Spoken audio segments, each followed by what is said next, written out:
Welcome to Let's Talk, June 28th. I believe this is a Thursday. All right, today's topic for Let's Talk is going to be the worship of Govardhan. But particularly we mean the worship of Govardhan-sila. Now, there's the worship of Govardhan Hill itself, you see, which begins in Krishna Lila 5,000 years ago, described in Srimad Bhagavatam. But what we're more concerned with in this talk today is to get some clarification on the worship of Govardhan-sila. Govardhan-sila meaning stone, so meaning the stones, large and small, what have you, which are worshipped by the Gaudiya Vaiṣṇavas. So, the part of the impetus for this talk comes from a video that a friend sent me the other day, last week or so, a couple weeks ago. And this video was a very nice video, and it was, actually I was sent two. One was an aerial drone video with which somebody made, flying around Govardhan Hill, flying over Kusum Sarovara, and flying around Radhakund, Shamakund, etc., and Manasa Ganga, and going all the way around Govardhan Hill. It was very, very beautiful, and it was just accompanied by kirtan. So then a few days later, I received another video, which is on YouTube, and it was sort of a ground level, some video, mainly photos of the different locations around Govardhan Hill. Again, Kusum Sarovar, Radhakund, Shamakund, Manasa Ganga, Haridev Temple, Govindakund, etc., Dangati, all these places. And there was some narration. And, excuse me, the narration was being made by a devotee, I believe, from South Africa, is what I was informed. So at a particular point, I was surprised to hear that devotee, who is a sannyasi and a guru in South Africa, I was surprised to hear him refer to the worship of Govardhan-sila as Krishna, as Balaram, or even as Radharani. So this brought up some memories and experiences, etc., and also remembering various things from the Shastra. Now, someone might wonder, well, what is so strange about that? Well, what is so strange, peculiar about that is that in our sampradaya, Govardhan-sila is worshipped as Krishna, not as Balaram, not as Radharani. There are no references that Govardhan is Balaram. There's no references meaning from Shastra, previous acharyas, our tradition. And then furthermore, there's no reference to Shastra, or from Shastra, or from previous acharyas that Govardhan-sila is worshipped as Radharani. Of course, those who do so have some way of balancing that and saying, well, Krishna and Balaram, they're the same or whatever. They have some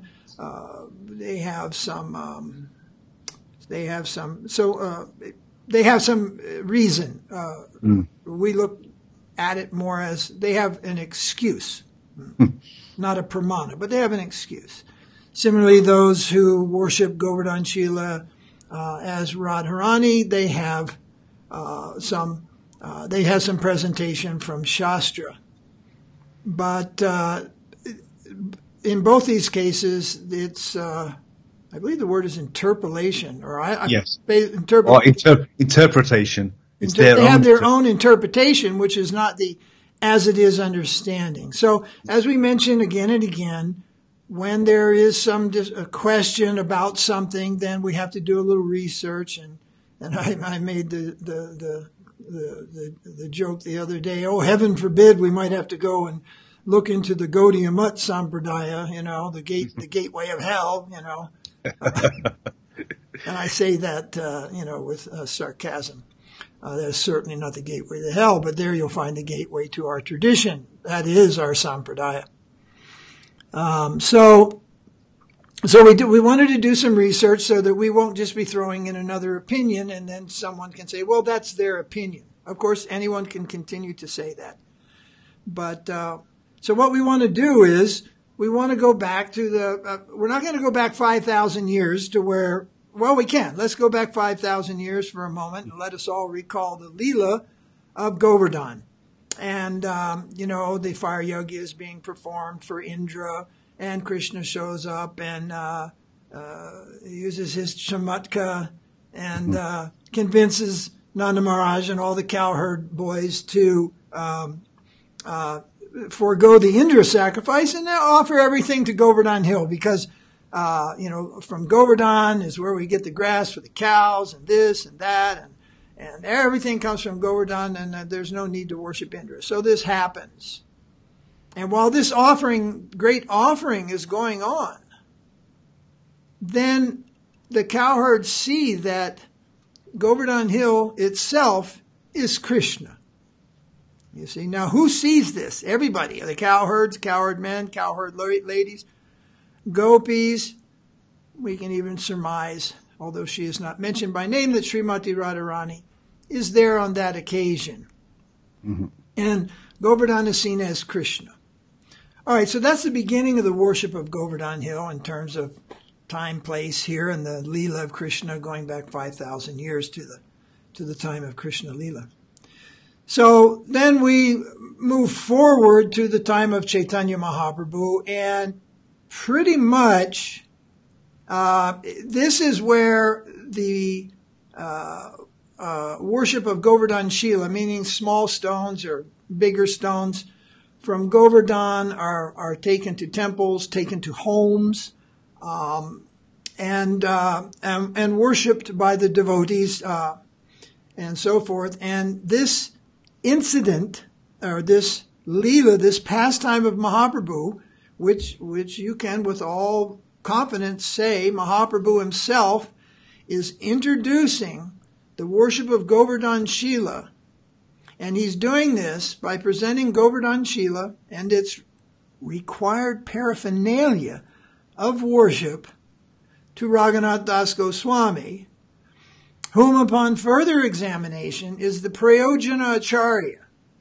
The Prayojana Acharya of our Sampradaya. Prayojana meaning the highest level of devotional service. The Prayojana, the highest attainment. So the Acharya, the Prayojana Acharya, excuse me, is given early on in his career the worship of Govardhan accompanied by the required paraphernalia. And when I say required paraphernalia, I'm not talking about a 3 Deepam ghee lamp and then followed by a 5 Deepam ghee lamp and a chamra and all this type of stuff. But I'm referring to something very, very special that is not just paraphernalia in the sense that generally the paraphernalia to worship the Lord is considered an expansion of Ananta Sesha. The altar, the Sringasan, the Deepam, the bell, the chamra, all these things are expansions of Ananta. So generally the paraphernalia to worship the Lord in any of his forms is considered to be the manifestation of Ananta. But here we find in the worship of Govardhan-sila a particular paraphernalia is provided, and it is not the manifestation or representation of Ananta. Rather, it is the representation of something much, much higher. So before we name that much, much higher, Giri Maharaj, I think you've got the place in Chaitanya Charitamrita. Instead of just giving that particular verse in translation, maybe you could go a couple verses ahead so we kind of get the picture a little bit, or tell us what chapter and what's happening here. Sure. So this is from the Antya Lila of Chaitanya Charitamrita. And it's mentioned how here, it says that previously, when Shankarananda Saraswati had returned from Vrindavan, he had bought a stone from Govardhan and also the garland of conch shells. This is the translation that's given in the Chaitanya. We'll get back to that. Okay. Yeah. So Sri Caitanya Mahaprabhu bestowed his mercy again upon Raghunath Das by giving him a stone from Govardhan and a garland of small conch shells. He presented, Shankaranya had presented this to Sri Caitanya Mahaprabhu with these two items, the garland of conch shells and the stone from Govardhan Hill. Upon receiving these two uncommon items, Mahaprabhu was extremely happy. While chanting, he would put the garland around his neck. The Lord would put the stone to his heart or sometimes to his eyes. Sometimes he would smell it with his nose and sometimes he would place it on his head. The stone from Govardhan was always moist with tears from his eyes. Sri Caitanya Mahaprabhu would say, this stone is directly the body of Lord Krishna.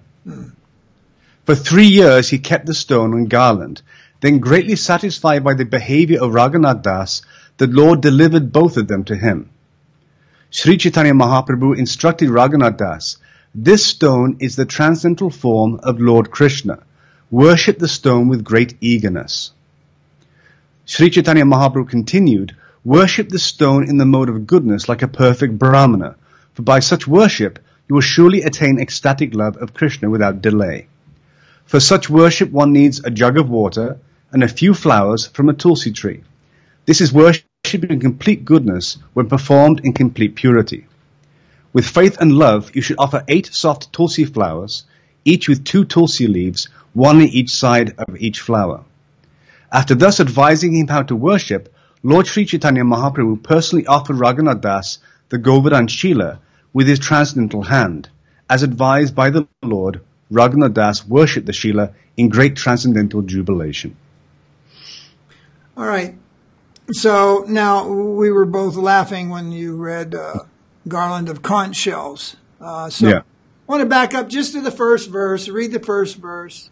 Read that and then pull out the word which is translated as conch shells. Conch shells. Yeah. Previously, when Shankaranda Saraswati had returned from Vrindavan, he had brought the stone from Govardhan Hill and also a garland of conch shells. So the word for garland of conch shells. Read the whole Bengali. Yeah. Okay. Shankarananda Saraswati Brindavan hoite oila teho she shila Gunja-mala loya gela. So the word for garland of conch shells is Gunja-mala. All right. So we just begin by explaining. Gunja-mala is not a garland of conch shells. Mm-hmm. Well, okay, many people, many devotees right now, their mind could, slam on the brakes, pull up the emergency brake and go, whoa, Prabhupada said a garland of conch shells. So, Gunja-mala is a garland of conch shells. What do you mean? How are you saying? Prabhupada said, right? Right. Okay, so we have to back up before we go on with the particular thing. We have to back up and explain to the devotees that Chaitanya Charitamrita was a very exceptional project when it was brought out in English. I forget the year, 1973, I think, is when it came out. And basically, within days, weeks, within a couple of months, the whole, from beginning to end, was brought out and printed in the whole, I believe, 17-volume set. Well, known to some and probably forgotten by even those some, and never known to the majority, and I mean the vast majority of devotees in the world, is that Srila Prabhupada, our Guru Maharaj, did not translate the verses of Chaitanya Charitamrita from Bengali to English. He did not translate them. The verses were translated by 2 of his disciples. One was Jai Sachinandan, and the other was Nitai. Nimai. Yeah, Nitai. These were both, to a certain extent, Bengali learned devotees. They knew a certain amount of Bengali and Sanskrit. Jai Sachinandan and Nitai. They did the translations of the English. When Srila Prabhupada did the purports, he was reading his own copy Bengali Chaitanya Charitamrita. So he's reading the Bengali Chaitanya Charitamrita verse, and then he is reading the Bengali commentaries by Bhaktivinoda Thakura and Bhaktisiddhanta, mainly. And he's paraphrasing and translating those purports and moving on to the next verse, reading the Bengali, then going to the purport, reading both of their purports, and summarizing, condensing, and sometimes adding his own additional statement to the purport. But for the most part, even all the purports of Chaitanya Charitamrita are condensed purports of Bhaktivinoda Thakura and Bhaktisiddhanta, and he sometimes quotes them directly as saying, but for the most part, he doesn't, because he's condensing. But when he wants to quote from one or the other specifically, he'll quote them, you see. Right. But the English translations, he did not have anything to do with the English translations. And so at that time, 1973, the experience of both of these devotees in India was limited. In Brindavan was limited. In Jagannath Puri was limited. But they had some experience. So this transaction of the Govardhan-sila to Raghunath Das Goswami and Mahaprabhu himself receiving it from that Shankarananda, right? Shankarananda. Shankarananda. It is mentioned he gives the Gunja-mala. So we have to speculate a little bit here that in translating the verse, the translator thinks to himself or looks to his side to the person who's helping with the translation and goes, Gunja-mala, what's a Gunja-mala? Now, this is happening in Puri, and everybody knows in Puri, all the devotees who've ever been to Puri are familiar with the hawkers on the beach who sell these very nice, beautiful garlands about 15 inches, like that, 15 inches. Where's the camera? 15 inches anyway. 15 inches, little tiny conch shells are all strung together. Really, really nice. And apparently somebody said, oh, that's those garlands of conch shells in Puri that sell on the beach. Oh, okay. So there you have the translation.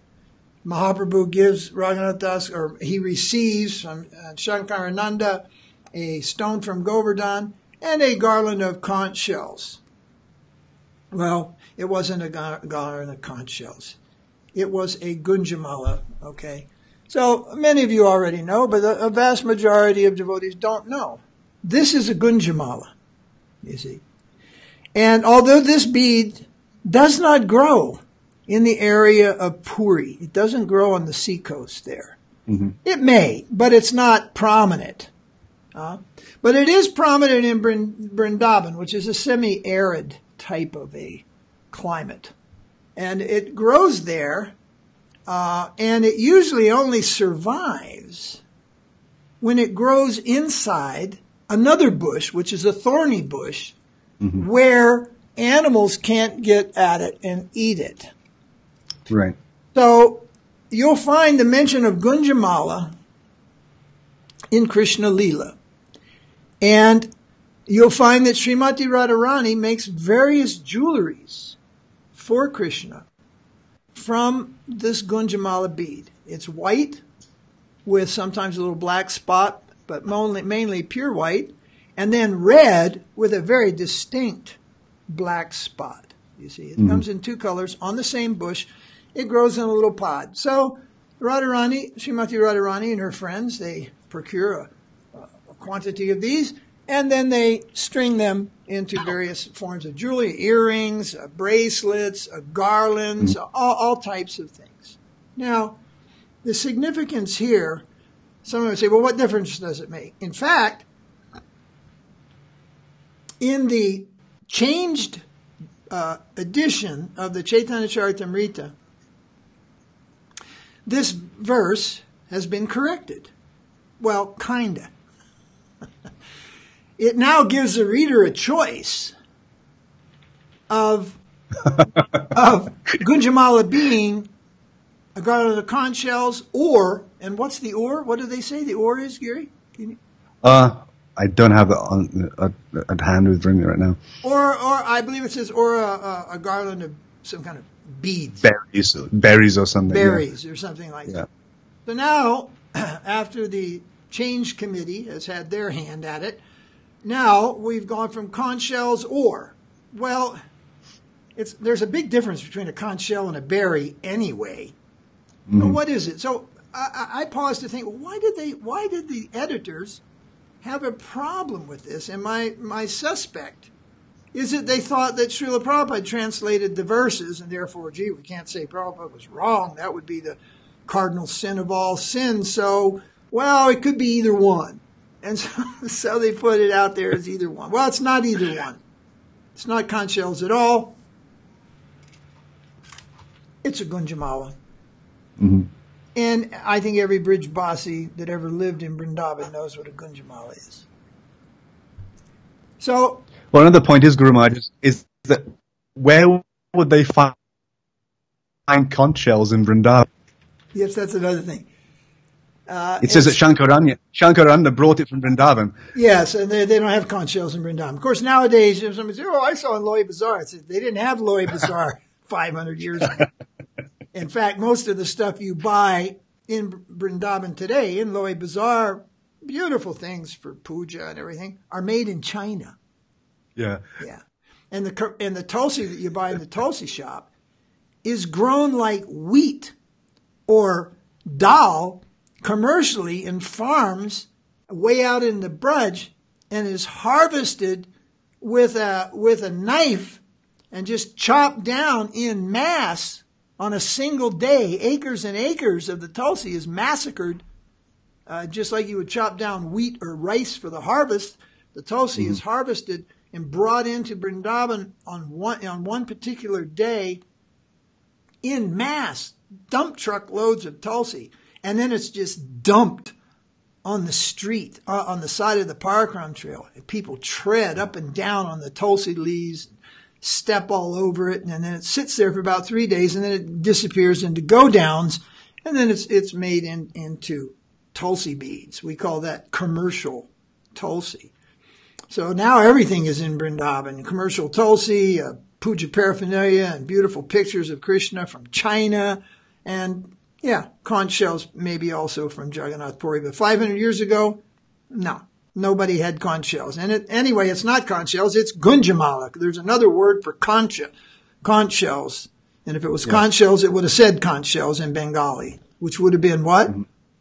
Shanko.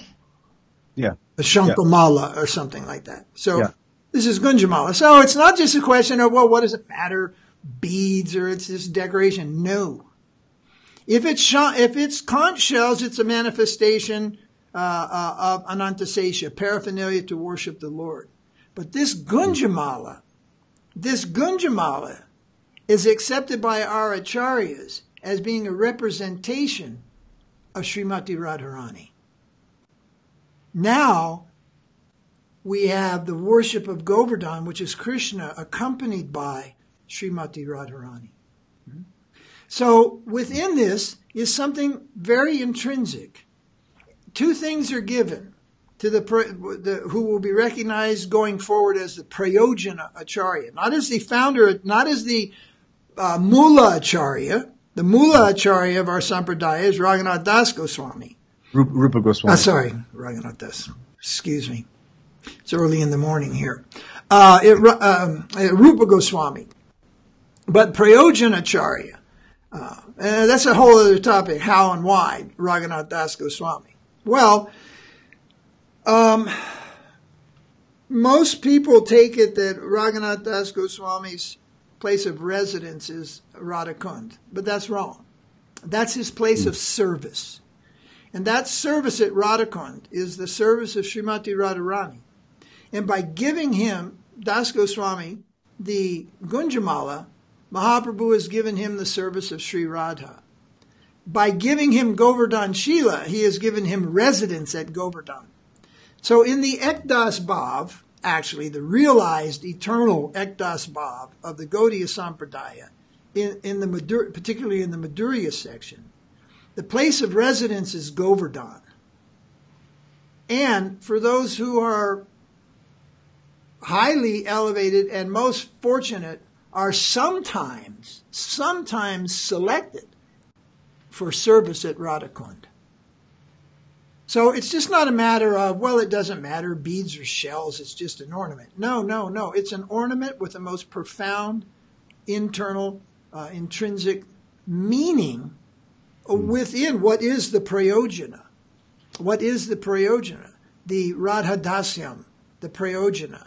And within it, our eternal place of residence is Govardhan, not Radhakund. Radhakund is not a place of residence for anybody except, well, Radha, Krishna, and that is not their place of residence. Even they don't reside there.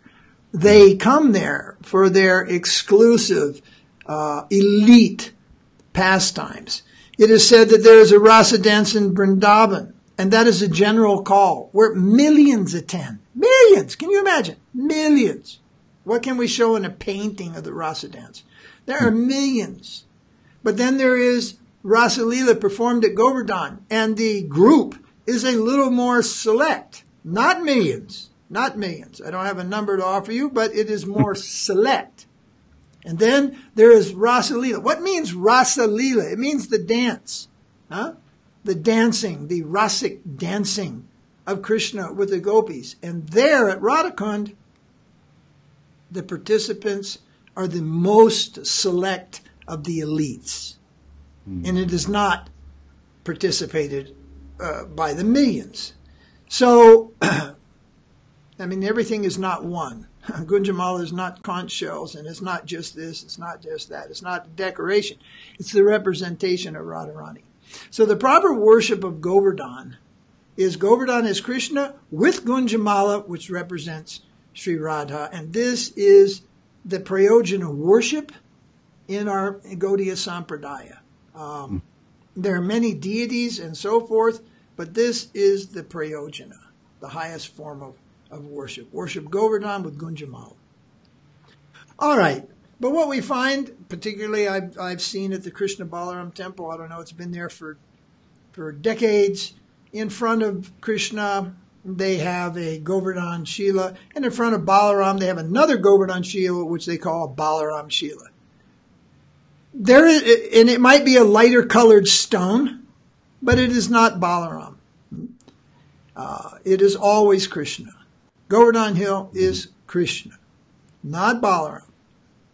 Of course, then we come to the group that says that Govardhan is Radharani, and what they call what do they call that?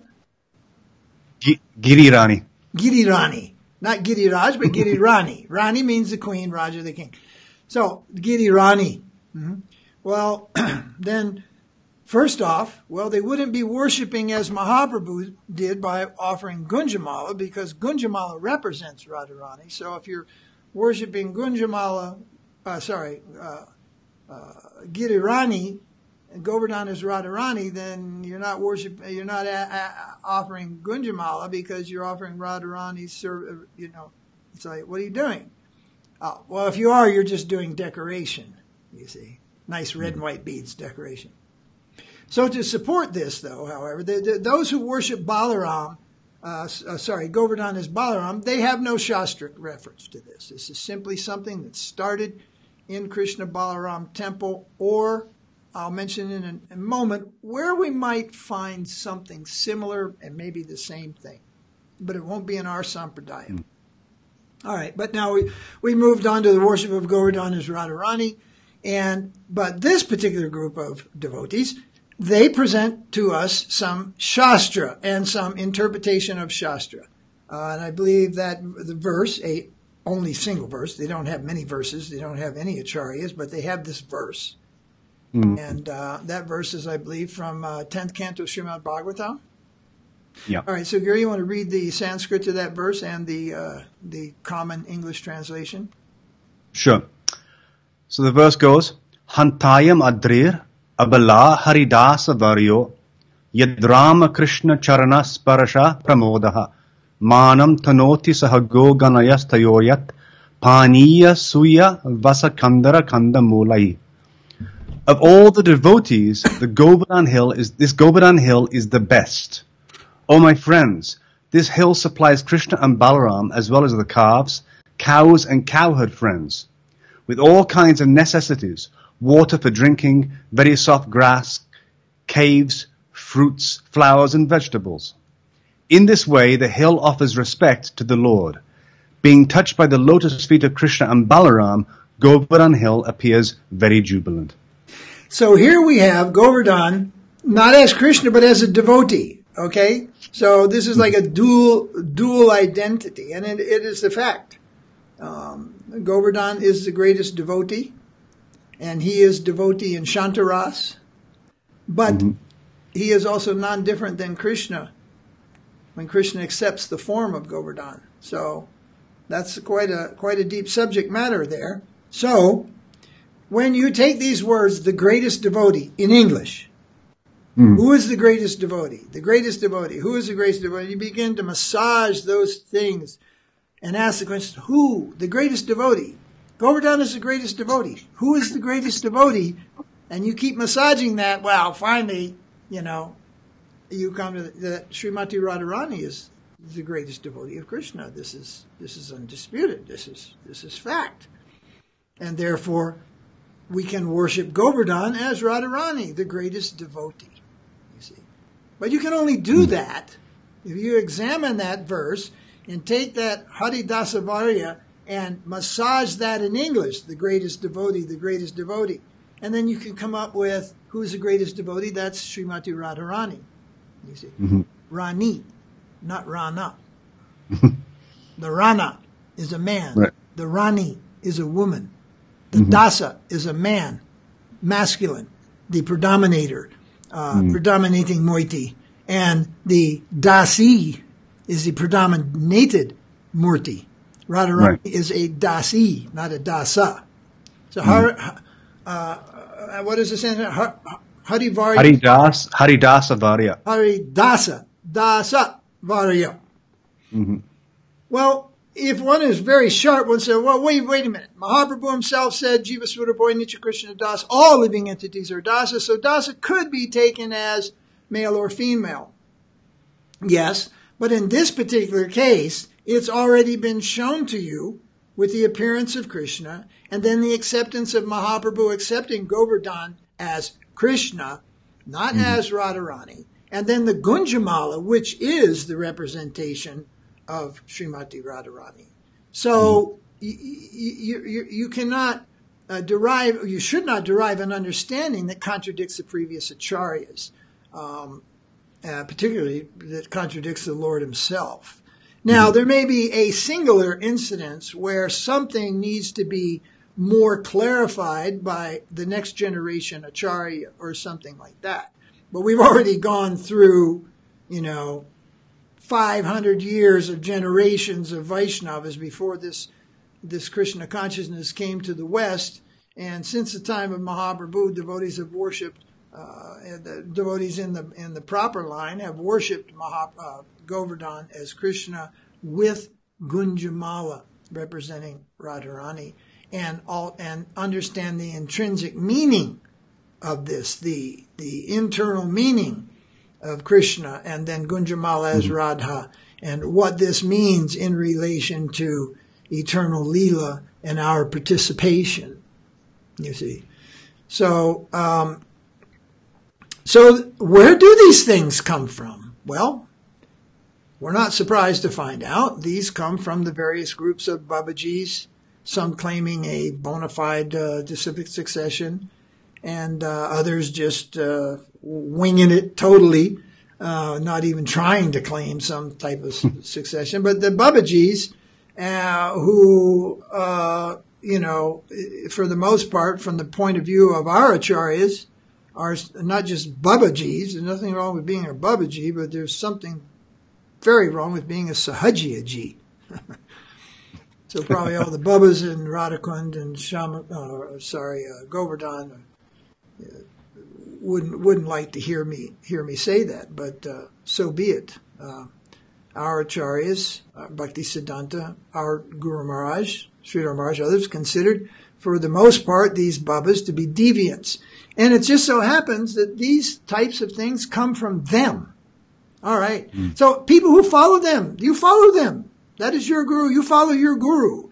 But devotees should understand, if you're in the Krishna consciousness movement, which is under A.C. Bhaktivinoda Swami and Sridhara Maharaj and Puri Maharaj and all of Bhaktisiddhanta's disciples and Bhaktisiddhanta, well, then you should perform the worship of Krishna and the worship of Govardhan as per the direction of our acharyas and what is given by the Lord himself and by our acharyas.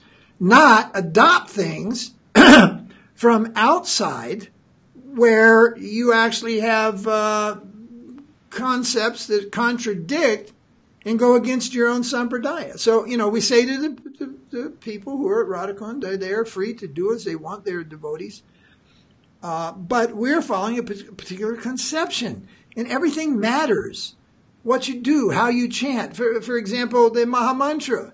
Well, in Gaudiya, yes, Prabhupada said Rama means Balarama and whatnot, but that's a partial understanding, not the complete understanding. And people say, what, you're saying it's not complete?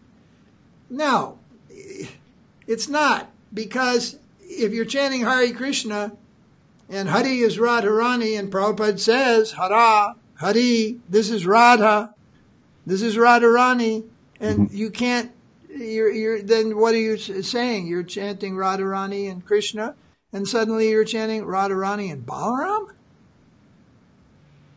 If Rama is Balaram, then Hari then is Revati. Revati. Sometimes you'll hear this kirtan in Gaudiya Mala, Radhe Sham, Sham, Sham, Radhe. You hear this kirtan where they'll Radhe Govinda, Radhe Govinda, Govinda, Govinda, Radhe, Radhe. You hear things like that. You'll never hear them say, who was it again? Revati Balaram, Revati Balaram, Balaram, Balaram, Revati, Revati. In fact, then if you analyze what's the first word, the Maha Mantra is the absolute truth. Yes. What's the first word of the absolute truth? Hare. What is Hare? Mother Hara, Radharani. Correct. The first word of the absolute truth is Radha. No one can approach Krishna without Radha. And what's the last word of the absolute truth? Rama, Rama, Hari, Hari. Rama, Rama, who is it again? Revati, Revati. Revati is the last word of the absolute truth. Now, where's all your Siddhanta? It's gone. Gone. So that's a partial. Rama means as in Radha Raman, not as in Ramachandra. Okay, so details matter. Oh, in the beginning, what does it matter? In the beginning, a devotee can read a book which is full of upasiddhantas and poison, and guess what? It won't even affect them. You know why? Because they don't even swallow it. They don't even take it in. They just kind of read it on a superficial level. I give the example like a baby eats food. Mother sticks it in the mouth, and the baby spits it back out all over the place. But these books which are there, which are full of apasiddhanta or conceptions of Krishna, conceptions of the worship of Govardhan as Balarama, Radharani, if you really take that internally, guess what? You spoil your bhajan. But, the reports will come in, oh, it's so ecstatic. I refer to you to the time Prabhupada said, never mind ecstatic. Do as I have taught you. Never mind ecstatic. Ecstatic, Prabhu. Ecstatic. Huh? And at the same time, remember, inspiration to live in a fool's paradise. Once you ignore the warning signs, the next sign you see is ecstatic, Prabhu. It's ecstatic. Nectar. Nectar. It's nectar. First, the warning. It's poison. You disregard that and take it. Your next experience isn't a second chance. Your next experience is inspiration to live in the fool's paradise. It's nectar. And, of course, you'll try to share that so-called nectar with other people, and thus the misconception spreads in the world, just like these viruses, bird flu and swine flu and all these viruses, they just spread in the world. So misconception spreads in the world. The duty of the sannyasis is to what? Preach against this misconception. Not join in some misconception, which we see happening all over them. I know I could list a whole bunch of Swamis at the present who worship Govardhan-sila as Radharani. Mm-hmm. Or Krishna Balaram. Yeah. Or Krishna Balaram. Govardhan. Yeah. Got two. One's Krishna, one's Balaram. And all these things. So these are outside influences to our sampradaya. And they are not healthy for the development of the devotional mellow of the Gaudiya-sampradaya, which when written out is on a very exalted, if not the most exalted level, anywhere, everywhere, for all time and beyond time, and that is Radha Dasyam, the service of Radharani. So when the Govardhan is Balaram, Krishna Balaram, that's not Prayojana. That's not, that is a Prayojana within Sakiras, but that Sakiras itself is not the ultimate Prayojana, that's Madhurya Ras. And so the whole thing goes sour. So what is your bhajan? What is your Prayojana? What is your goal? It just seems to be, when you do these things, it's just all over the map. And when it's all over the map, well, it's a khichdi. And although khichdi in the kitchen is very good, khichdi in your bhajan spoils the bhajan. And as a result, you don't get the thing that you set out to get from the beginning. Right. So again, it's very important to follow our acharyas. Those who have picked another line, a different group of acharyas, well, more power to you. You see, more power to you. But those who have chosen the line that comes through A.C. Bhaktivedanta Swami Prabhupada and our Srila Sridhara Maharaj and our Srila Puri Maharaj or Keshav Maharaj and all these people, they should stick close to what is the proper conception, and that is given to us by Mahaprabhu, and that is followed by all acharyas up to this time. No one has introduced the worship of Govardhan in any other way, except as the way Mahaprabhu introduced it and gave it to Raghunath Das Goswami. And these things that you see today, they all come from outside. They come from some foreign element that is somehow infiltrated our sampradaya. And this happened because, I was going to say, Mahaprabhu makes it so clear. He says, "E Shila Krishnara Vigraha." This Shila is the form of Krishna. He's very, very clear. Yeah. So even the Sahajas who claim to have a connection to Chaitanya Mahaprabhu, even they are going against the Prayojana set by Mahaprabhu himself. Exactly. I'm being generous by saying, okay, you follow your guru, and I can add it. That road goes off a cliff, but hey, go ahead, do it. More power to you. Actually, Srila Sridhar Maharaj once said, yes, we do not like the Sahajas, but we should understand they're there to take away the insincere. I was like, oh, wow. You see, we don't like them. We hate them, so to speak. Not them, the conception. Yeah. Yet we understand that rather than muddle the field with so many people who want to be cheated, Krishna arranges for the cheaters and can take them away. And that way, within the proper parampara, we don't have to deal with them.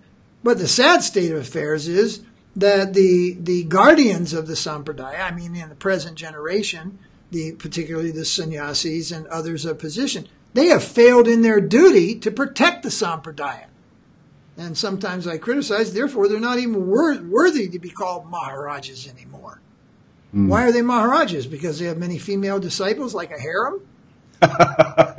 Because they have fancy furniture and gilded picture frames in their room and they can eat off silver thalis like a king, therefore they're Maharaja. Which way they are Maharaja? They have a big seat.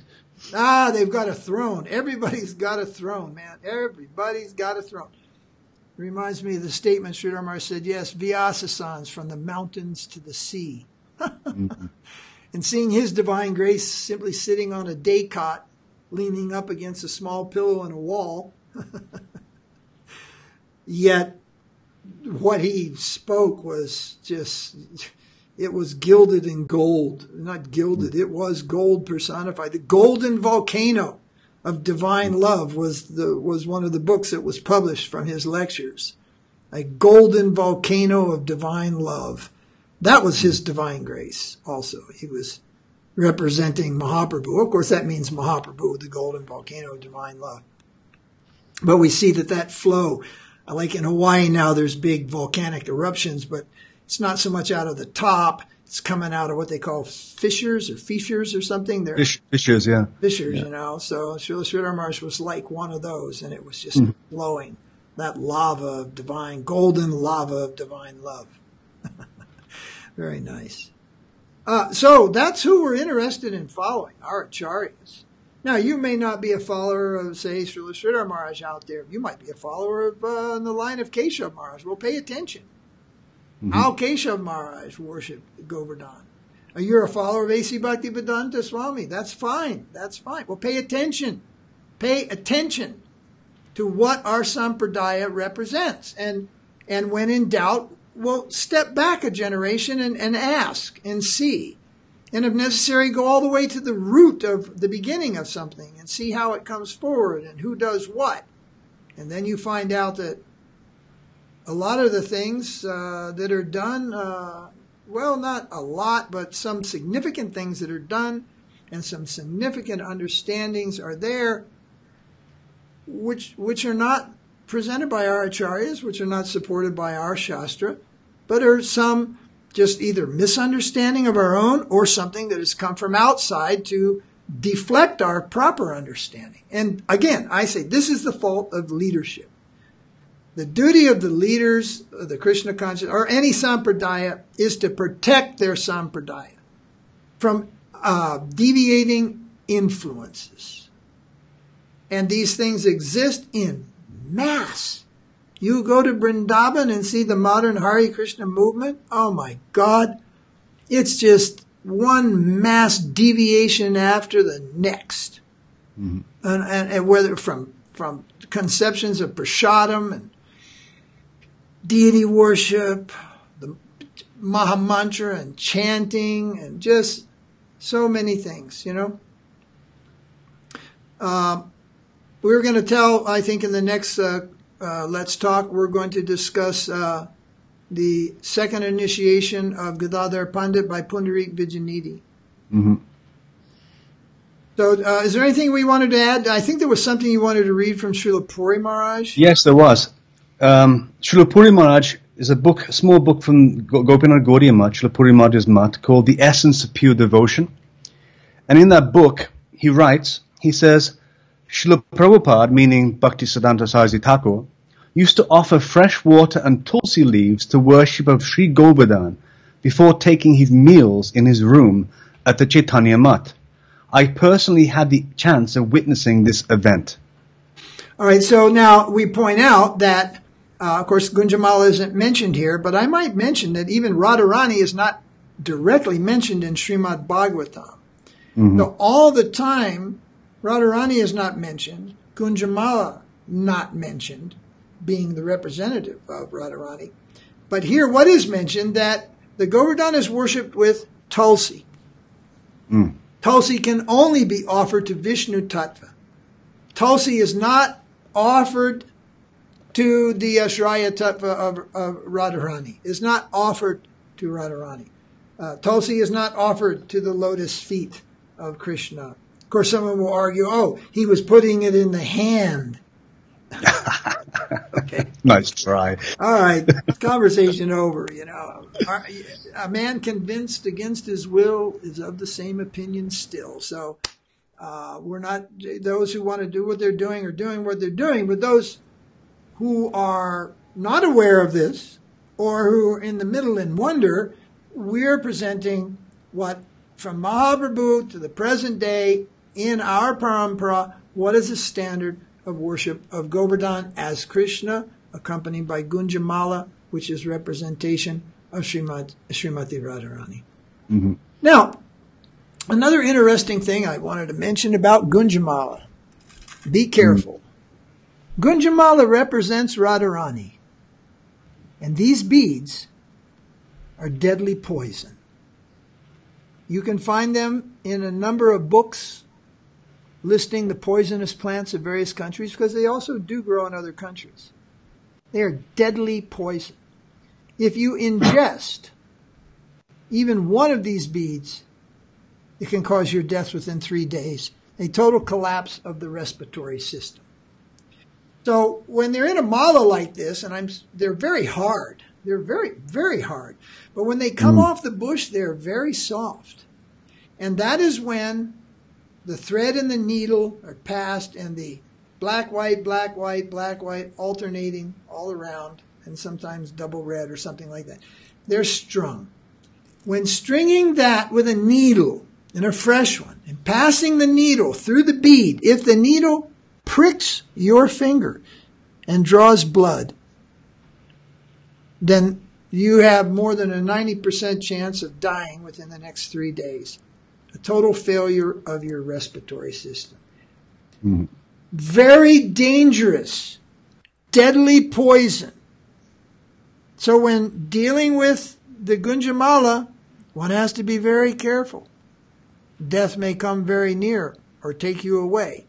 Now, I find it interesting that which represents Srimati Radharani is simultaneously deadly poison if dealt with improperly.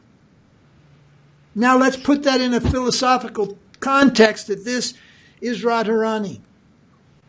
Srimati Radharani dealt with improperly in any way, shape, and form, via her name, via her representation.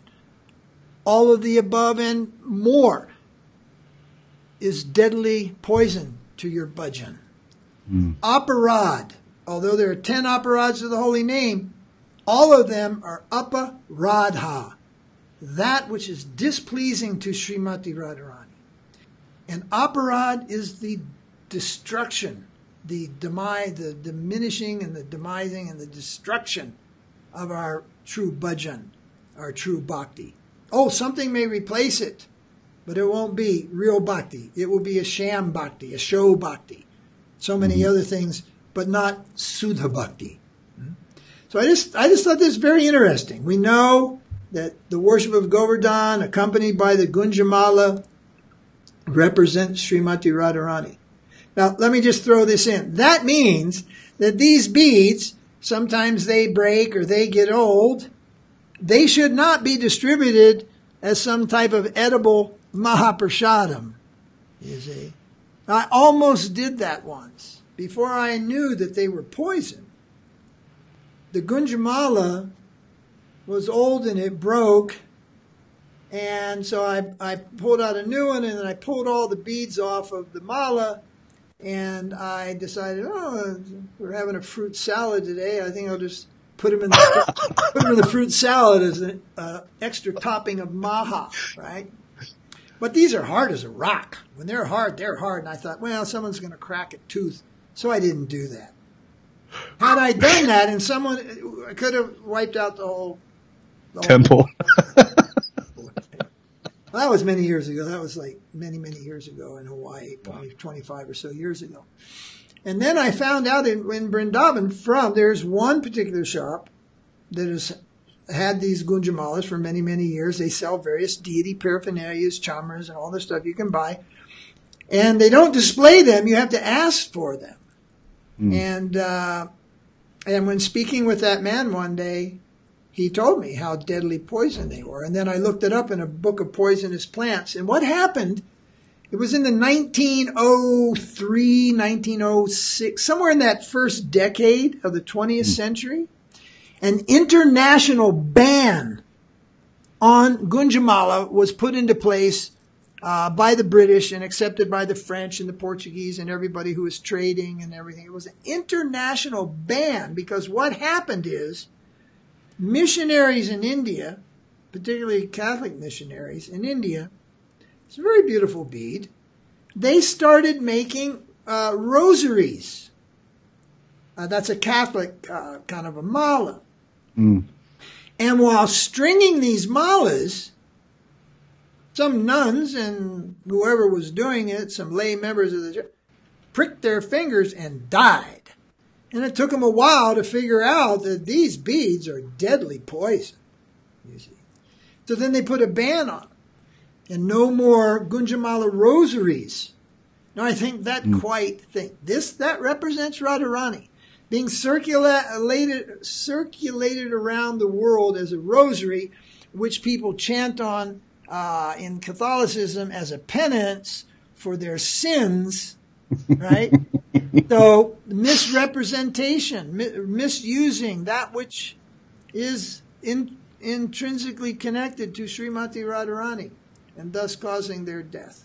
So then the ban was placed, and it's been there for over 100 years, probably forgotten now, but it's there. I read about it in a book on poison plants, and it told about the ban, it told about the deaths, it told about it being deadly poison.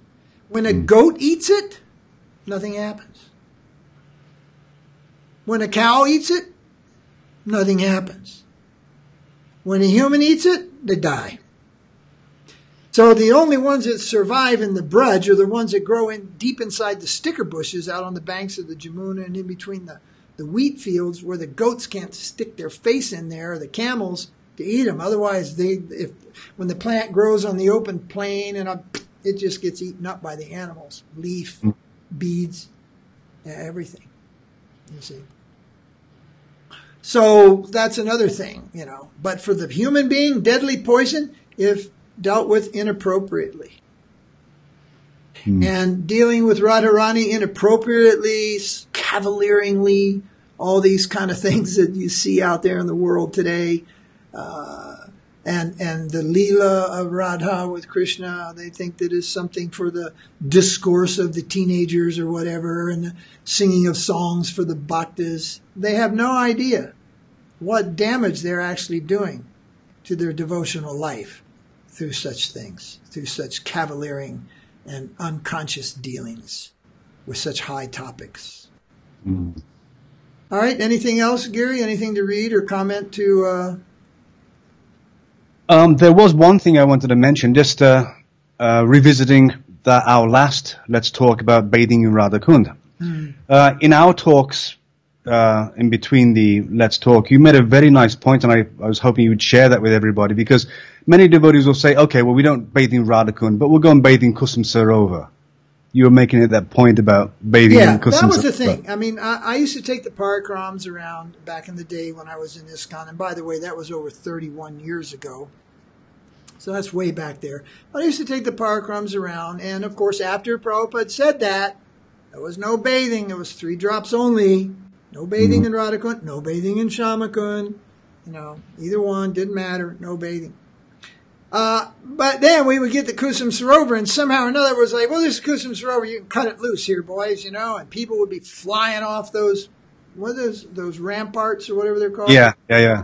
And they would be doing amazing dives, big cannonballs, big splash and everything like that. But it's like, it goes like this.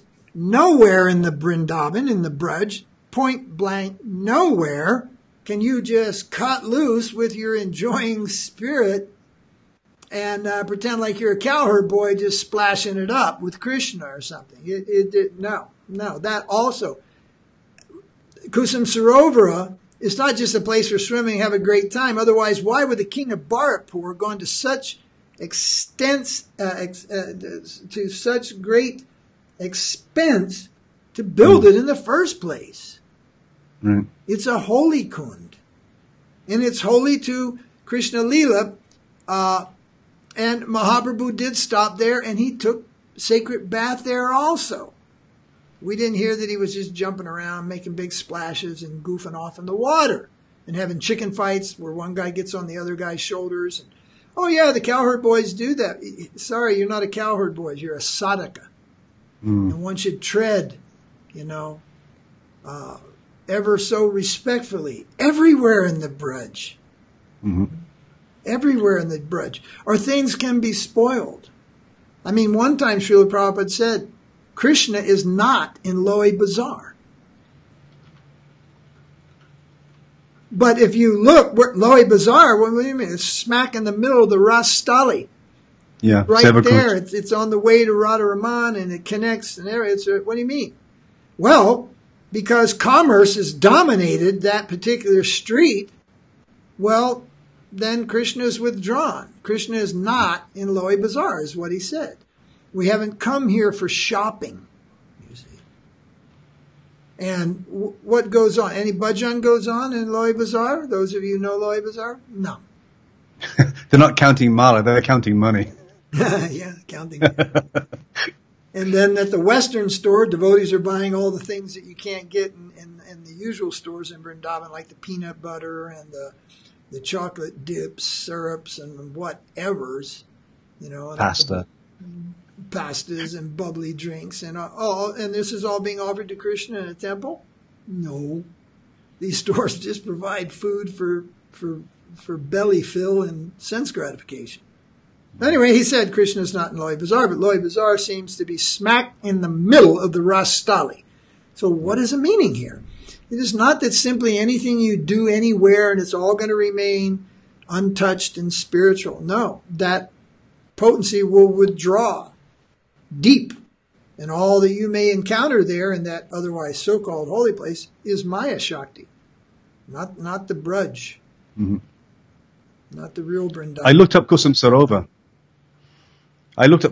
You asked me to do some research into that. So you mentioned that across the road from Kusum Sarovar is Narada Kund. So in, I think it's Padma Purana and Skanda Purana and maybe also Narada Purana, it mentions that Vrinda Devi had told Narada to take bath in Kusum Sarovar, and then by taking bath there, he took a gopi form, and then Narada Kund, he took bath again and got his form as Narada back. Back to Narada. So, such a high thing. Both places, very exalted. Yeah. We used to go to Narada Kund many years back when it was just, you had to almost crawl through the sticker bushes to get to it. It was very nice, kind of untouched by the pilgrims, the tourist pilgrims, etc., etc. Very nice. So, yeah, so there you have it. Kusum Sarovar isn't a place where you can just cut loose. It is also a very holy place where Narada Muni himself took his holy bath under the guidance of Radharani's friends and received Gopi Swarup. So a very exalted place. Mahaprabhu also bathed there. Then you're moving on to Manasaganga, and there are some other kunds. There are no kunds. There are no lakes. And there is no part of the Jamuna or anything which is, we can just do our mundane thing here now. You know, we can sport. We can play water sports and have fun. No, that is not the mood to be in Brindavan, period. The mood is to follow in the footsteps of the 6 Goswamis. They were so reverential wherever they went. They were not cavaliering, avant-garde. They were extremely what's the word? Revolutionary? No. Reverential. Yeah, I can't say that word. They were extremely respectful, knowing that they were treading in the most sacred land of all lands, and dealing with the most sacred waters of all waters, and dealing with the most sacred hill of all hills. All right, so if there's not more, that's our information for those who wish to take advantage of that information as it comes in our parampara from the time of Chaitanya Mahaprabhu up to the present. Hare Krishna, thank you for watching. Until next time. Hari Bol.